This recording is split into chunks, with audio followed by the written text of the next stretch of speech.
welcome to another edition of In the Circle presented by SFBN here on Facebook Live. I'm your host, Ari Bluestein. Thank you for joining us here on this Monday night, and we've got a big week in softball, Suburban 1, Philadelphia Catholic League. We're going to get into all that. We'll even give you a little preview of what's going on in the District 1 playoff picture, and right now I'll bring in my co-host, Dave Ciccoletti. Dave, welcome back to the show. Hello, Ari. How are you? Another exciting week. Can't wait to get going. Yeah, let's get right into it, Dave. Let's start in Suburban 1 like we always do. Let's start in the American Division. What are we looking like here? You know, I know Quakertown and Upper Dublin are kind of near the top. What else is going on? What has happened in the past week in the American Division? Well, as we predicted, Quakertown is still at the top. They're 7-0. They've been playing some really good softball. Upper Dublin does have one loss. They're right behind them, but I've still yet to see Upper Dublin face Quakertown or Hatboro Horsham. Like I said, I think that they've been lucky to have a easier schedule at this point, so I'm not too sold on Upper Dublin yet. But and then the next team down that has one loss would be Hatboro Horsham. Hatboro Horsham is a very good team, and I expect that Hatboro Horsham and Quakertown are going to continue to compete for this league. And you still have PW, who's at the is 3-2. And is looking to try to make the playoff field as well. So I wouldn't count PW out as well. Yeah, but still Quakertown at the top, like we thought, undefeated in league play. And we're going to talk about their schedule this week when we talk about our upcoming games. But let's jump now to the Continental Division. CB South has looked pretty good so far. North Penn as well. What happened in Continental this past week? Well, like I said, it's been all CB South. CB South had a tough test this week in CB East, and they defeated them 3-2. And that was good to see for CB South. First game in a while that you saw that was more like a softball playoff-like score and not your typical 15-10 games that they've been winning. So I'm sure that they were a little bit happier about that score, but they got a huge win. They remain undefeated. And North Penn as well. North Penn had to play CB East this week, and they were able to beat them 4-1. So you have those two teams, CB South that's undefeated, North Penn with one loss, and CB East still right behind. All three teams still need to play each other once more. I think that final game between CB South and North Penn would decide the championship, but considering CB East played both teams so well, they could upset somebody and have a say on who's going to be the champion of that league. Yeah, it should be very interesting in that league there. North Penn with the one loss, CB South undefeated. So very interesting in the Continental. Not many huge surprises. Same with the National Division. Your Neshaminy Redskins still solid, undefeated in league play. How's your squad doing at this point in the season? Well, we were able to defeat 2 games this week and improve to 6-0. We had a slugfest in Truman. We were able to defeat them rather easily. And then we were tested against Council Rock South. Council Rock South is a very good softball team. They played us tough. Their young pitcher, Michaela Diamond, I believe her name is. She was fantastic. Pennsbury, 1 game behind us, had big wins this week over Truman and Ben Salem. A 2-0 game and a 1-0 game. So it looks like Pennsbury's pitching well, starting to play great defense. So I would be, and they also beat Council Rock North this week, 6-2. That game, both of those teams had one loss, and they were able to move in and defeat Council Rock North in what was to be considered an upset by many, to take over, sole second place. And then North is at 6-2. They had an easy league game this week, and they played a non-league game versus Archbishop Ryan, where they defeated them by a score of 13-2. Yeah, and again, it's kind of what we thought. With your Neshaminy team, Pennsbury, CR North, CR South, maybe the next best, but a little bit further behind those top 3. And Ben Salem, which was kind of the surprise team that we were looking at some point, they're kind of, I guess, coming back down to earth. I know that they played some tough games this week, but how do the Ben Salem Owls look right now? The Ben Salem Owls are, like I said, a great battle on Friday. Tough game to lose 1-0 to Pennsbury, and Ben Salem's road is only going to get a little bit harder. Next week they have to play us and Council Rock North, so they're still battling. We'll talk about it a little bit later in the show where they line up as far as the playoff picture, but they have a tough test coming up for them the next week. Yeah, well, you alluded to some of the games that they'll have to play. Let's kind of go day by day here in Suburban 1 and also some of the other suburban leagues here. On Monday, actually the game that really stands out is Bristol. They take on Village O. I mean, talk about Bristol. They look pretty solid right now. Yeah, I really don't know what happened today. We don't have a score yet. Village Joe is 6-4. A little bit bigger school than Bristol, but Bristol's the only undefeated team in our area, the team that we've been talking about. So, and that's an old BAL rivalry. Bristol and Village Joe used to have battles for the BAL crown, so that's a little bit of a rivalry game. Village Joe is playing better softball than they did in the past, so it should be a great game for Bristol. And then Tuesday, you mentioned your Neshaminy team plays Ben Salem. That's going to be a tough test for your guys and a potentially big game for Ben Salem. And then, of course, you got the Council Rock rivalry, North versus South. That should be a lot of fun, too. Yeah, obviously we have to go to Ben Salem. It's going to be a hostile environment. It's a very big game for them, so that should be exciting. Then you have North and South, who played their first game under the lights in what was a great game until start till finish. So I'd expect to see two exciting games on Tuesday. And then jumping back into the American on Wednesday, really the highlight of Wednesday is Quakertown and PW. We alluded to PW hanging around, but they've probably got their biggest game of the year so far against Quakertown on Wednesday. PW is going to give everything they have against Quakertown. Quakertown undefeated in the league. It's difficult to go through a decent league and to remain undefeated. And this could be a real test for Quakertown to see if they could keep the momentum rolling. And then they've got Hatboro Horsham the next day on Thursday. I mean, that is a kill. We're going to talk about Archbishop Woods week because they might have a tougher week, but Quakertown might have the next toughest schedule next week in this area for softball. Well, that's exactly what I was going to. So Quakertown plays PW on Tuesday, and then Wednesday they have to play, which could be the deciding game for that league championship in Hatboro Horsham. So they can't look ahead. That's a look-ahead game because the next day they have to play Hatboro Horsham. And I believe the first time that they played, there was like 26 runs scored in that game. So I wouldn't be surprised if to see another slugfest out of that one and what would be a very exciting game, most likely for the league championship. Now, and then you have, getting back to Suburban 1, the national division here, Council Rock North against Ben Salem on Thursday, so another big game for Ben Salem. And then Friday, Pennsbury against Wilson West Lawn in the non-league game. And Wilson West Lawn, a team that you're somewhat familiar with, Dave. Wilson West Lawn is one of our two losses, so I think this will be a good game to gauge Pennsbury's improvement. They've been really, really improving since we faced them, and this will just be another step for them to continue to battle and to hopefully get to the following week, Monday night, the 8th, until they would play us in Bristol under the lights. So, Pennsbury trying to keep a clean record until they face us, and hopefully, both teams that game could have championship implications. Well, it seems like a very fun week in Suburban 1. We're going to get to the PCL a little bit later, but again, you're watching In the Circle, presented by SFBN here on Facebook Live, and a reminder that you can check out all things SFBN on our website, www.thesfbn.com. We've got a lot of great stuff on the website, our past Varsity Voice episodes, links to our YouTube channel, fresh content, a lot of great stuff. So make sure you check out our website. Getting back into softball here, we alluded to last week on our episode of In the Circle that we were going to get to the District 1 standings to kind of take a look at. We're kind of at the midway point, I guess, here in the softball season where we really are starting to get a clearer picture of how the District 1 playoffs are going to go down. We're going to start in 6A here, Dave. And obviously this is the classification that you are watching the most since Neshaminy is in the 6A classification. You take a look at the 6A standings right now. What do you see that jumps out at you? Teams that you thought were going to be higher, lower? What do you make of where the standings are right now, Dave? Well, if you look at the standings, since we've gone to this PowerPoint, you see the teams from that Pac-10 and the Chestmont League, who are taking some of the top spots away. In the past when we had District 1 seeding meetings where you voted, it was a lot of SOL teams. So I think that the PowerPoints gives some equality to everything. So I expect that Perk Valley to be up top. They have a very good pitcher. I expected Springford to be up there. We're very happy to be sitting at number 4 right now. Moving down, Boyertown, another solid team we played over the years. And then you could just start to look at some of the teams that we talk about in our coverage area. So we have Neshaminy, Pennsbury, North Penn at 7, Hatboro at 8, CB South at 9, Quakertown at 10. So there's 5 SOL teams in the top 10.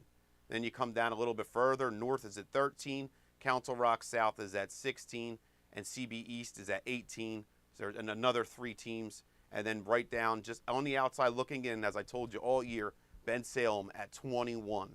The top 20 are going to make this tournament, and 5 out of those 20 will qualify for states. So it's like I said, with a little bit past halfway mark, it's very, very close when you get to the top and the bottom.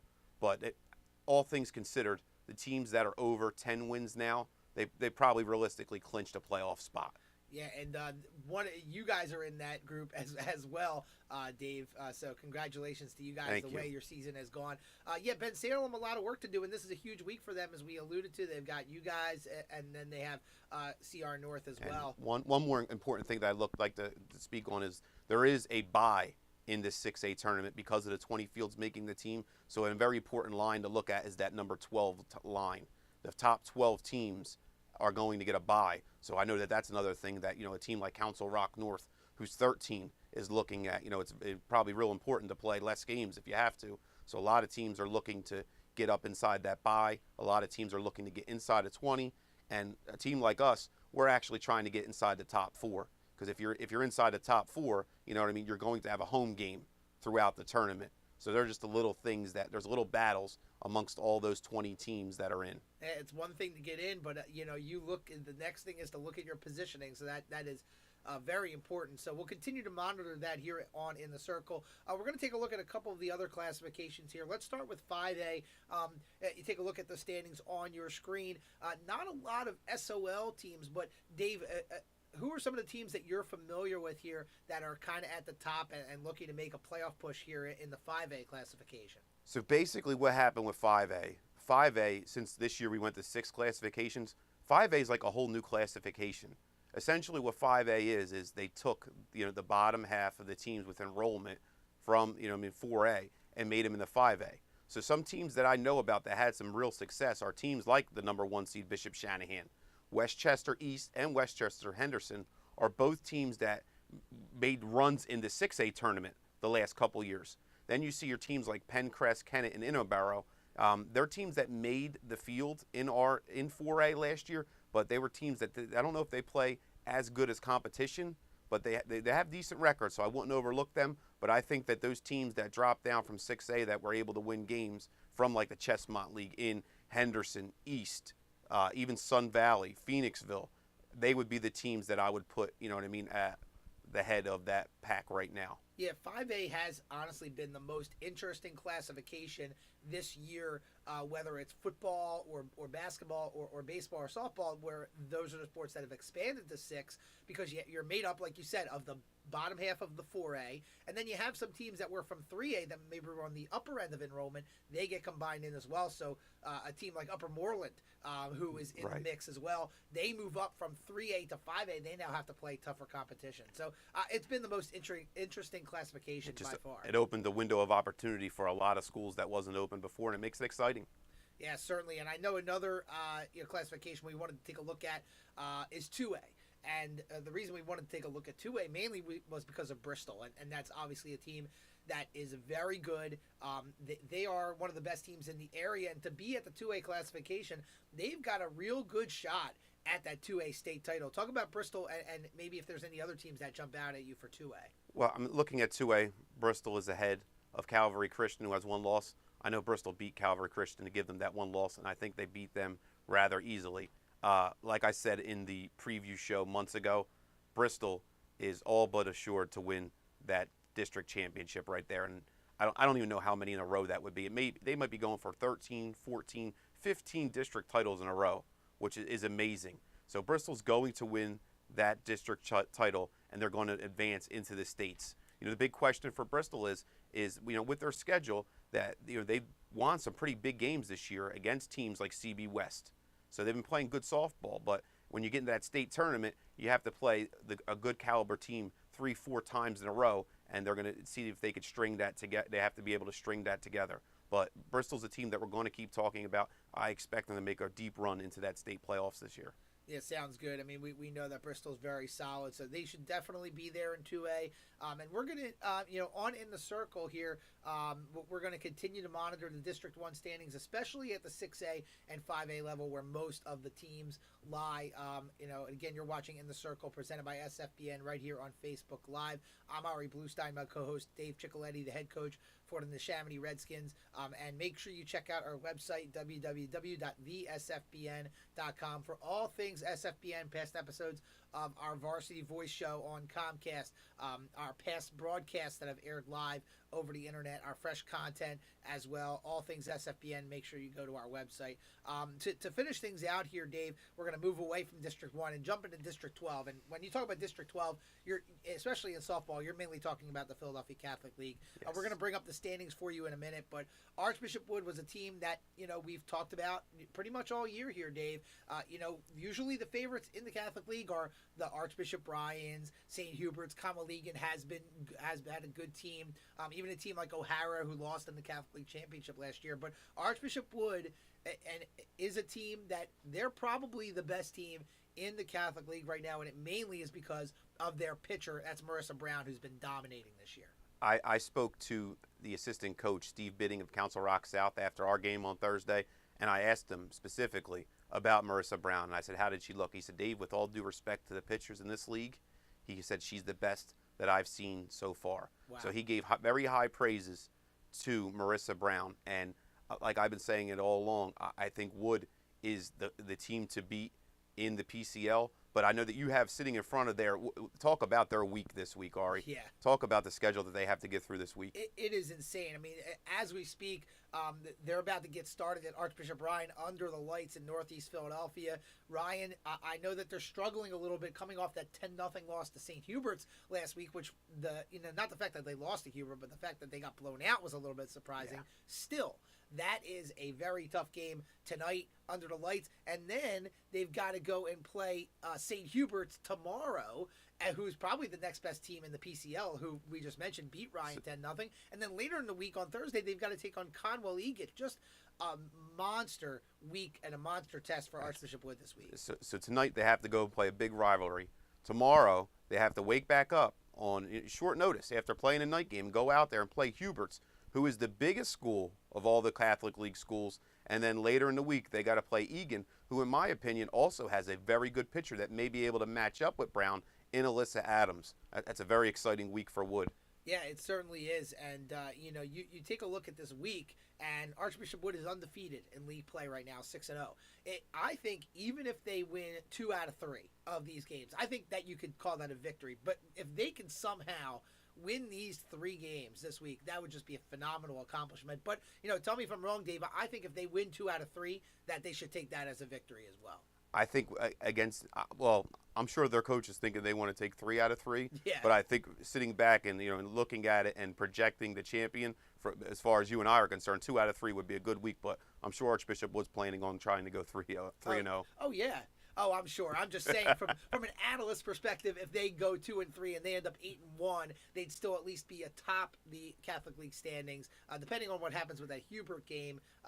Depending on if they win the tiebreaker or not. But still a big week for Archbishop Wood. And before we wrap up, a big week for Lansdale Catholic as well. Now Lansdale Catholic 4-1 in league play, and I know that they didn't start the year that well. They actually lost to Little Flower, who's middle to end of the Catholic League standings, but they did beat Conwell Egan 5-4 a couple of weeks ago. They played West Catholic. That was the only other game that they played since then. But this is a big week. They've got Cardinal O'Hara on Tuesday and Bonner Prendy on Thursday. 2 teams that are in the middle of the pack in the PCL, or who are both solid teams. But this, I think, is going to be a true test as to see where Lansdale Catholic is in the Catholic League. I mean, Lansdale Catholic is certainly right there. They certainly have a shot. Beating Egan was a huge win, but I'm not sure what they have. The only thing that I could go to compare them to is a game that they played against the SOL team in Penridge, and they were shut out by Penridge 10-0. And I know Penridge is one of the bottom SOL teams. So when you have teams like Wood, who's beating top teams like Council Rock South, beating Council Rock North, and then you have a team like Lansdale Catholic losing to a bottom-tier team in that fashion, I think that just shows you the separation. But listen, it's league play. You have to play all the games.